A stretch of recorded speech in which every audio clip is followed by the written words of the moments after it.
Hello and welcome to the end-to-end encryption demo. In this demo we are going to see how it is possible to fully automate a certificate provisioning process to power end-to-end encryption configuration inside of OpenShift.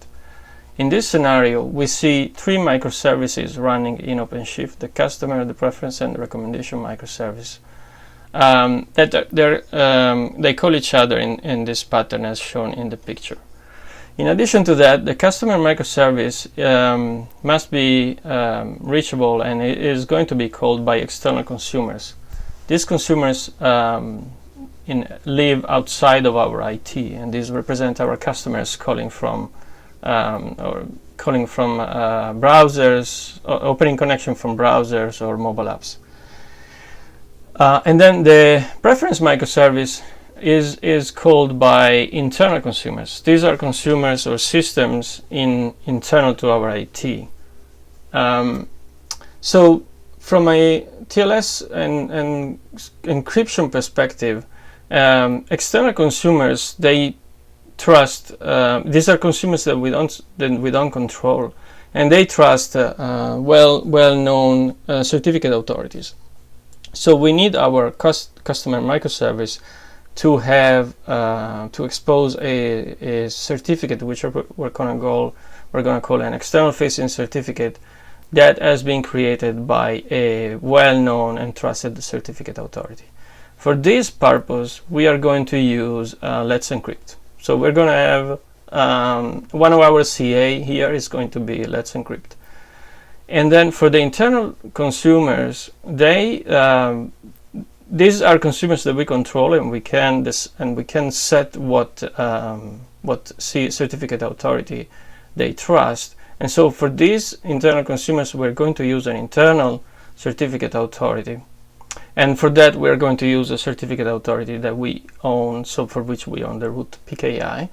The root CA, but in general, in most customers that I see, they own a certificate authority. They build a PKI infrastructure with some certificate authority software, and that way they create internal certificates. So in a real scenario here, for the internal facing certificate, we would be integrating with that certificate authority. In order to create this automated process, we are going to use three operators.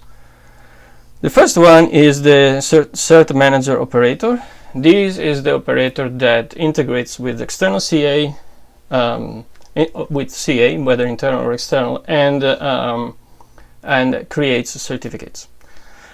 To interact with this operator, you create a certificate object or resource in OpenShift, and if everything goes well, you get back some TLS materials, so keys and certificates inside a secret. Then we have the Cert-utils operator. This operator, we're going to use it for two functions. One is to inject TLS materials, certificates and keys into routes that we're going to use for this connection from outside the cluster, and to turn certificates that are usually perm formatted into Java key stores. Finally, we're going to use the reloader operator. This operator can be used to trigger an application deployment when a secret or a config map changes. So upon the event of changing of the secret, which contains our certificates, we can trigger a redeployment of our microservices. This is going to be useful when we renew the certificates. In this demo, I have already deployed the operators and also configured the CAs. But what we can do is to take a look at one of the CA and see what the configuration looks like. So let's see. Get.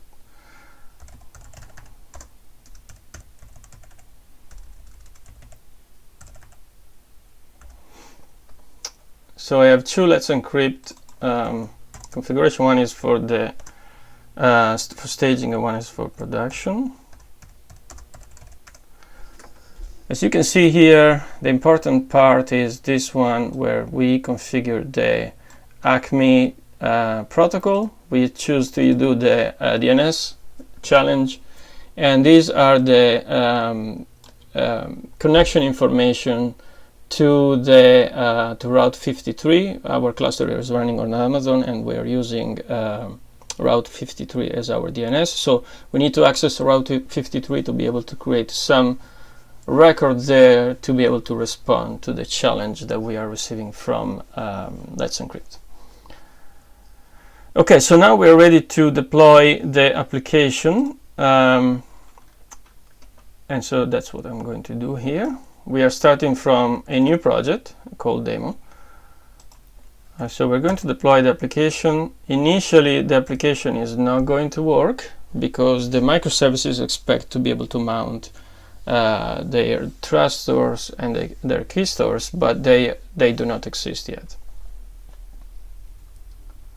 So if I do get pods now, we should see them in a minute. They should be failing.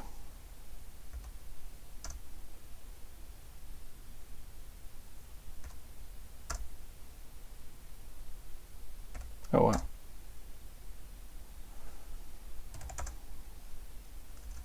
Let me see what's happening. Okay, so they're failing. I don't know why I couldn't see them here. All right. So let's now secure the customer microservice. For this microservice, we are going to create a re-encrypt route. So on the router, we are going to create a route that exposes the external facing certificate and then re-encrypts toward the microservice, towards the customer microservice. Internally, for the customer microservice, we are going to use an internal facing certificate.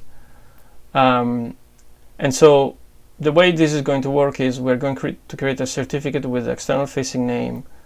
Cert-manager will create the TLS secret. Then we are going to annotate the route to inject the TLS secret, the TLS material in the secret. And then we are going to create another certificate with the internal facing name. Cert-manager will create the secret, and then we are going to mount the secret to the pod. And then one thing that is not here in the picture, we are going to annotate again the route to inject the CA of this secret into the route configuration, because for the router to open this connection, the router needs to be able to trust the certificate that has been the customer microservice is exposing. So let's do this one by one. We are going to create the route.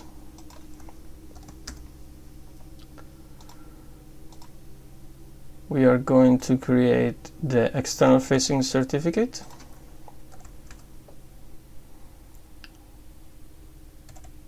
So now if I take a look, I should see the route customer. Let's take a look at this certificate. As you can see, it says I want to use the Let's Encrypt issuer. This is the DNS challenge configuration, and this is the type of certificate that we want to get with this FQDN, which is the FQDN of the route. So now, if we look, it should have been already provisioned.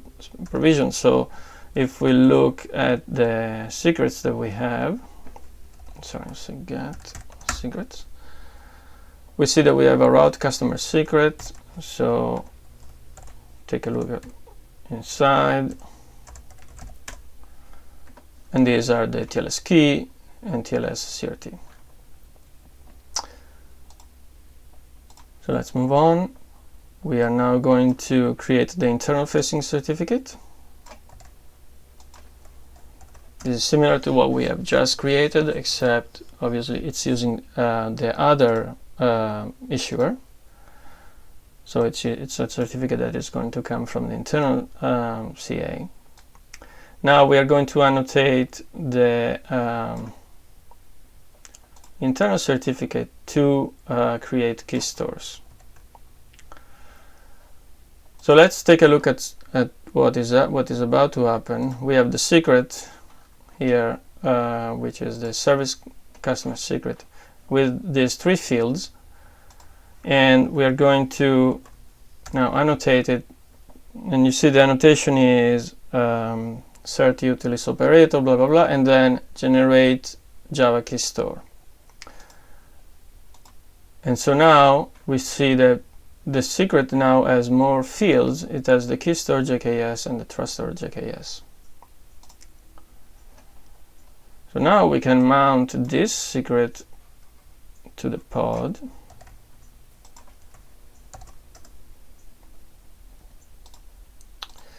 And then what we're going to do is to annotate the route. So again, let's see what happens here. We have a route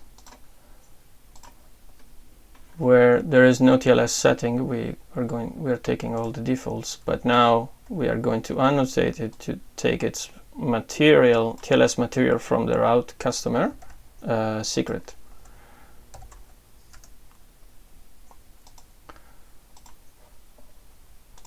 And so now we see that the certificates and the key has been injected.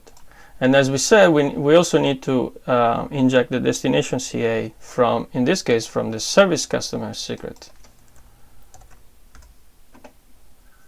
And now we should see that the destination CA is also now injected. So at this point, we expect the customer microservice to be up and running. When we call it, it's going to fail because it's calling the other services that are still failing. But when we call it, we should see that the browser trusts it, because Let's Encrypt is a well-known and trusted CA. So let's give it a try. It's going to take a while to open this connection because the microservice has to fail. I think there is a timeout. Okay. So as expected, we get an error, but the certificate here is valid, and we can take a look at the issuer, and it is Let's Encrypt. So now let's move on to securing the preference microservice. So for the preference microservice, we are going to create a pass-through route, and as we said, the preference microservice it's exposed only to internal services, so it will use the internal CA. And because it's a pass-through route, the certificate that is deployed on the pod needs to be able to serve connection from the internal consumers as well as other pods in OpenShift, and the FQDN by which this pod, the preference microservice is known, is different, right, between these two consumers. So we need to create a multi-SAN certificate, meaning a certificate that is valid for multiple FQDNs. And again, we are going to create the certificate, we're going to annotate it to make it into a key store, and then we're going to mount it to the pod. So now let's do this. We're going to first we create the route, then we create the multi-SAN certificate. So now if I do get certificate, I can take a look at this one.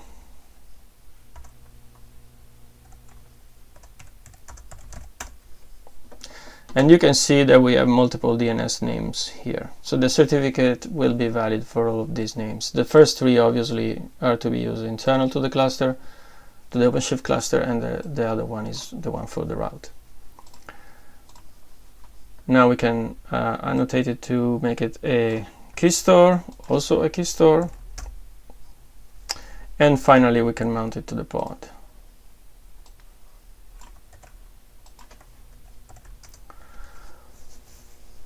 I'm showing here a step-by-step demo where I want to be able to explain all the steps, so that's the reason why the demo is constructed this way. But when you are going to deploy this type of configurations and in your systems, your CI/CD pipeline will take care of deploying the objects already correctly annotated and configured. So at this point we have a new route, the preference route. If we talk to this microservice, we expect first of all an untrusted certificate, untrusted by the browser. So we're going to accept the risk and proceed, and then we expect the pod still to fail because the other microservice downstream, which is the recommendation microservice, is not available. Okay, but as you can see, we get an answer, so the pod is up and running. Now let's secure the recommendation microservice. For this one, I'm going to just issue all the commands together. For this, we just create an internal certificate and we mount it to the pod.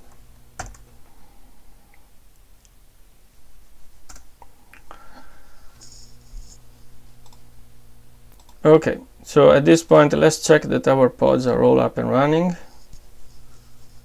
The new recommendation service is about to start. Okay, so now if I go back to the customer route, we should now see that the application is up and running. We should see a positive response with a trusted certificate. And in fact, this is what we expect when everything is fine and we have a trusted certificate. So the application is now deployed correctly. But what happens when a certificate is renewed? So in this case, the cert operator is keeping an eye on our certificates, and it will trigger automatically a renewal. We don't have to worry about that. So it will contact the CA that is creating those certificates and get a new one. And then it will deploy the TLS materials in the secret, right? At this point, if we have annotated a route to inject those TLS fields, then the cert utility operator will refresh the route. And if we have annotated the secret to also expose the key store fields will be refreshed. And finally, so these are all these steps here. And finally, if a pod is mounting that secret, the files of the secret volume will be refreshed. Now this doesn't mean that your application is going to immediately use the new certificate. That depends on how the application is watching its configuration. If it's a modern application that is able to refresh the configuration while it's running, then it's going to use the new certificate and your renewal is complete. If it's an old style application that reads the configuration at boot or a startup and then doesn't read it anymore, then we need to restart those pods. And one way to do it automatically is to configure the reloader operator, which, as we said at the beginning, its job is to watch for changes in a secret or a config map and trigger a reload. So we're going to configure a reload for all of our services because they're all mounting a certificate. And as you can see, the way you configure this trigger is by setting a label, actually an annotation, with this key, and the value is the secret that you want to watch for. So let's do this for all of our services. Now at this point nothing changes because we have long-lived certificates. So to be able to observe this behavior, we are going to shorten the duration of our certificates, of the preference certificates, artificially to be just 1 hour. That's the minimum, that 1 hour and 1 minute. That's the minimum we can do with Cert-manager, and then we will renew before 1 hour. So this way, basically every 60 seconds the certificate will be renewed, and then we just have to delete the secret so that a new certificate with a shorter duration will be recreated.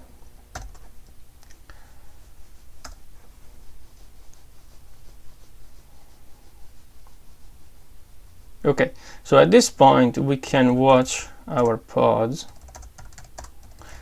and what we expect to see is that the preference service will be recreated, the preference pod, sorry, will be recreated about every 60 seconds. So while we wait, I just want to conclude this demo and summarize what we saw. We saw that it is possible, using a collection of operators, to automate the certificate provisioning and in general lifecycle processes, because we saw provisioning, renewal, and deleting a certificate would just be deleting the certificate resource. And we can see that using these constructs we can create end-to-end encryption configurations for our applications. So 60 seconds are about to come up. Let's see what happens. And you see the pods are terminated and the new one is being created. Thank you for watching. Bye bye.